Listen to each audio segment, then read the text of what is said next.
Everyone, আমি নিশা। আমি আর মা চলে গেছিলাম কালকে একটা রাইস সেরেমনিতে। মা ভাইকে নিয়ে যেতে চাচ্ছিল, কিন্তু ভাই মানা করলো, সেজন্য আমি রেডি হয়ে গেলাম মার সাথে যাওয়ার জন্য।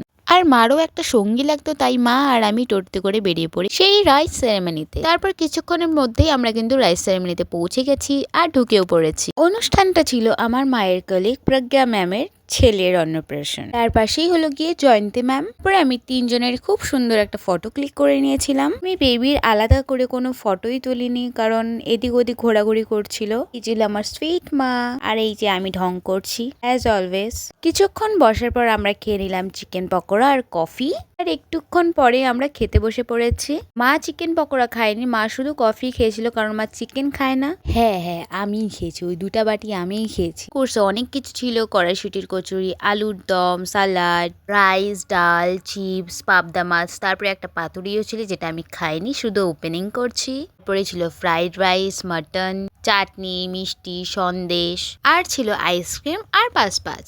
খাওয়ার পর নিচে এসে দেখলাম আরো দুটো ম্যাম চলে এসেছে, আর আমরা এদের সাথেই কথা বলছিলাম। আর এদিকে পুচকিটা খুব লজ্জা পাচ্ছিল। প্রায় 11টা বেজে যাচ্ছিল, তাই আমি আর মা সেখানে বেশিক্ষণ থাকিনি। বেশি লেট হয়ে গেলে আমরা গাড়ি নাও পেতে পারি, সেজন্যই তাড়াতাড়ি ওখান থেকে বেরিয়ে পড়লাম। আমি চালুই করি নাই এতক্ষণ থেকে।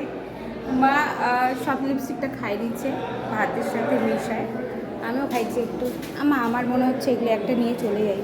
এখানে আমি মাকে বলছিলাম, মা তুমি পুরো লিপস্টিকটাই খেয়ে নিয়েছো খাবারের সাথে সাথে। এদিকে আমিও খেয়েছি, সেটা আর বলছি না। আর কালকে মাকে এতটা সুন্দর লাগছিল এই শাড়িতে, কি বলবো। তাই আমি এখানে মাকে বলছিলাম, মা তোমার এই শাড়িটা আমি এখনো পরিনি, আমি কিন্তু পরবো। আর তারপরে কিছুক্ষণের মধ্যে আমরা ওখান থেকে একদমই বেরিয়ে পড়ি। আর আমি আর মা আইসক্রিম কিন্তু খাইনি, কারণ আমাদের পেট একদম ফুল হয়ে গেছিল। আর এত রাত্রে আমি যদি ঠান্ডা খাই, আমার ঠান্ডা লেগে যেতে পারে, সেজন্যই আর কিছু খাইনি। এনিওয়েজ, আমরা এখন বাড়ি যাই। See you in the next video. By.